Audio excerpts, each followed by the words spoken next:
Saudações, meu irmão, minha irmã. Bom saber que você está continuamente deste lado. Vamos crescendo no amor de Deus que está em Cristo Jesus, nosso Senhor, revelado na sua palavra.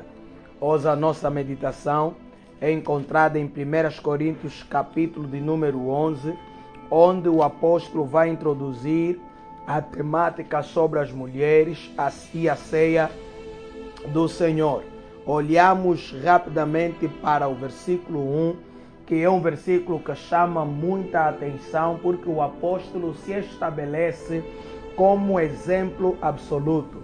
Sede meus imitadores, como também eu de Cristo. Meus irmãos, quem fala assim costuma-se dizer não é gago. Quem se posiciona desta forma sabe por que está a se posicionar dessa forma e sabe o que está a falar. E o apóstolo Paulo era uma pessoa muito certa do que estava a dizer, porque não eram palavras jogadas fora, eram palavras que se podiam constatar através do seu estilo de vida, através da forma como o apóstolo decidia viver, se poderia constatar de facto que ele era digno de ser imitado, porque ele imitava Cristo. O apóstolo tinha certeza absoluta da forma como vivia e da paz que ele tem com Deus. E olhamos aqui para o seguinte aspecto: sede meus imitadores como eu de Cristo. O apóstolo está a dizer, vocês devem imitar porque eu imito a Cristo. Se em algum momento eu parar de imitar a Cristo, parem de imitar-me também. Mas enquanto eu permanecer imitador de Cristo, vocês podem imitar-me tranquilamente, porque estaremos a fazer a vontade de Deus. E olha que o apóstolo introduz aqui uma abordagem profunda para quebrar aquele sofisma que circula por aí nas nossas falácias, não é? Quando dizemos a alguém que aconselhamos ou alguém que estamos a orientar para a vida, faça o que eu digo e não o que eu faço. Isso é coisa do demônio. Faça o que eu digo e não o que eu faço é uma declaração autêntica de hipocrisia. O apóstolo não está aí por este caminho. O apóstolo está a dizer, façam o que eu digo e façam o que eu faço, porque eu faço imitando Cristo. Por isso os irmãos poderiam estar seguros imitando as práticas do apóstolo. A pergunta é, meu irmão, minha irmã, as pessoas podem imitar a forma como você vive a tua vida ou vamos ter problemas? É para juntos refletirmos, porque eu me faço a mesma pergunta. E olhamos então para o versículo 3, onde apresenta Cristo como a cabeça da igreja. O versículo 3 introduz um aspecto muito importante, porque Paulo traz à tônica a própria hierarquia espiritual até a hierarquia social humana. Ou seja, aqui funciona da seguinte forma: Deus, Cristo, Cristo, homem, homem, mulher. Isso para dizer o quê? Que na Santa Trindade não há distinção da natureza, não há distinção na essência. Mas o que está a acontecer? O próprio Cristo, sendo Deus igual a Deus, ele a si mesmo se humilhou e está debaixo da autoridade do Pai, que é cabeça. O Espírito Santo, sendo Deus igual a Deus, está debaixo da autoridade do Pai, como aquele que ministra em nós a vontade do Senhor. Essa é a hierarquia espiritual. E é esta mesma hierarquia que o apóstolo está a introduzir nas relações humanas, que no mundo de hoje causa muita polêmica, mas é a verdade como Deus quer. Causa muita polêmica, primeiro, porque hoje já não se sabe quem é homem e quem é mulher, não é? Hoje a mulher pode dizer que é homem e o homem pode dizer que é mulher, enfim, nem vamos por esse caminho. Mas vamos pelo caminho natural das coisas. E o caminho natural das coisas qual é? Parece que está a haver disputas entre casais. Ou seja, há mulheres querendo se considerar superiores a homens, porque podem fazer tudo o que o homem faz, E há homens querendo se superiorizar às mulheres porque entendem que as mulheres não são capazes de fazer o que eles fazem. Mas o que está aqui a ver é que a questão do homem ser cabeça e a mulher o corpo não tem a ver com uma natureza de importância, mas com uma natureza de posicionamento. Ou seja, assim como o corpo tem muitos membros e cada um desempenha a sua função, todos os membros do corpo são de igual forma importantes. Daí que o homem é cabeça não quer dizer que é mais importante do que a mulher. Quer dizer que ele tem que se comportar como cabeça e cumprir com seu papel.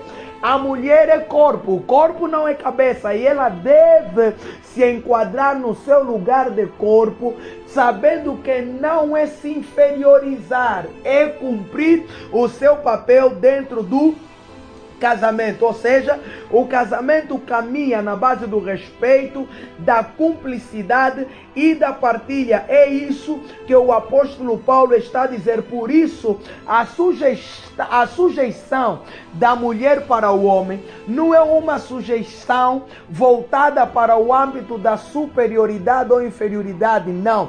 É uma sujeição voltada para o cumprimento do papel que cabe a cada um. Deus, Pai, Filho e Espírito Santo são um só e cada um desempenha a sua função. Marido e mulher, uma só carne, cada um desempenha a sua função e exerce uma determinada posição. E olhamos para o aspecto que representava o social daquela época, que era o véu.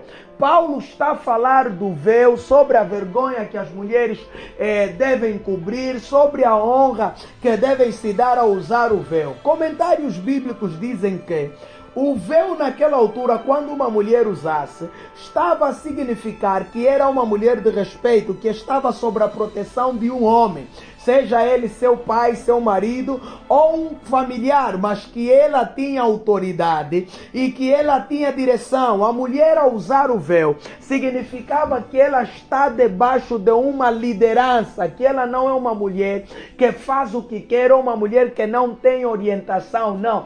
Ela estava debaixo de uma orientação e tinha liderança. O véu representava isso. Por isso o apóstolo, ao falar do véu, ele está a dizer que é vergonhoso para a mulher andar sem o véu, ou seja, é vergonhoso para uma mulher se apresentar sem liderança. Uma mulher que não tem liderança do pai, não tem liderança do marido, não tem liderança de um tio, não tem liderança do irmão, enfim. Uma mulher que está jogada para a vida. Era assim que as prostitutas eram encaradas. Por isso, qualquer mulher apanhada em ato de prostituição, era-lhe rapado o cabelo. E muitas delas andavam sem véu para declarar a sua vida leviana, a sua vida de prostituição e provocar a indignação dos homens. Por isso, hoje, o véu representa a forma como a mulher fala, a forma como a mulher age e a forma como a mulher se veste. Ou seja, o véu de hoje é baseado nesses três aspectos que vão determinar se uma mulher é de respeito ou não. Minha irmã, por favor, continue a usar o véu. Policie a forma como você fala, a forma como você se comporta, a forma como você age. Esse é o teu véu que vai determinar o respeito que você dá para você mesma. E olhamos para o versículo 20, quando o apóstolo começa a introduzir a questão da Santa Ceia. O apóstolo está indignado por quê? Porque a ceia nós fazemos lá em memória de Cristo nosso Senhor.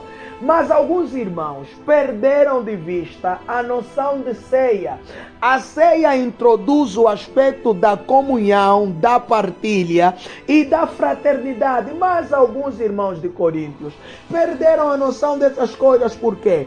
Porque cada um chegava a hora que quisesse, já não aguardava pelos outros e cada um comia na ceia daquilo que trazia. Depois de partilhar a ceia, o pão e o vinho, tinha aquela celebração, cada um comia o que trazia. Dessa forma, se introduzia aqui um espírito que não vem do Senhor, porque os ricos comiam o que traziam, esbajadamente.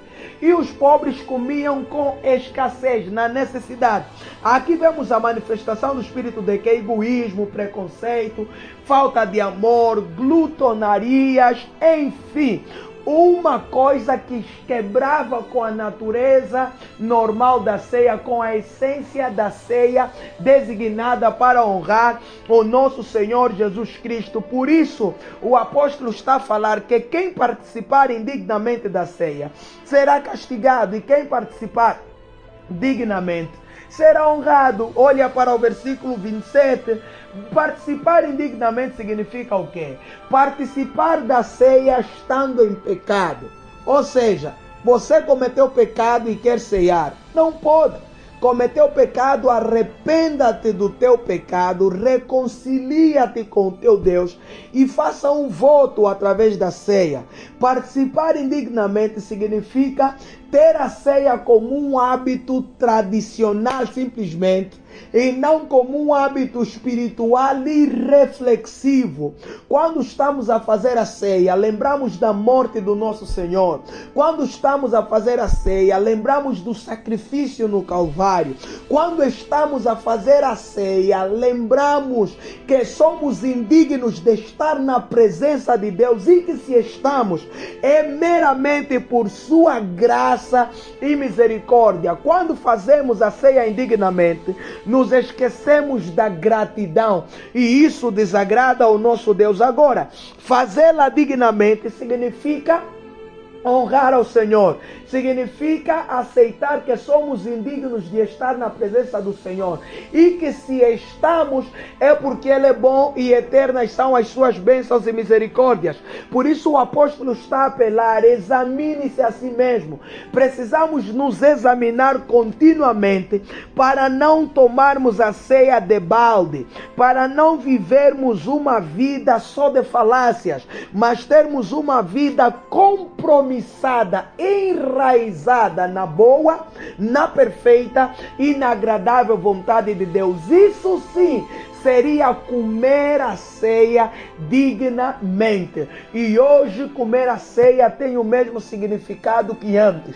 Damos graças ao Cordeiro pela morte, pela redenção, e rendemos todo louvor a Jesus Cristo por perdoar os nossos pecados e nos dar acesso à vida eterna. Então, meu irmão, que este dia sirva para ti de reflexão, ó minha irmã, de como temos honrado a morte de Jesus Cristo e como temos nos posicionado diante daquilo que são os nossos hábitos e costumes sociais, para dessa forma, com esse autoexame, podermos então fugir daquilo que desagrada ao Senhor.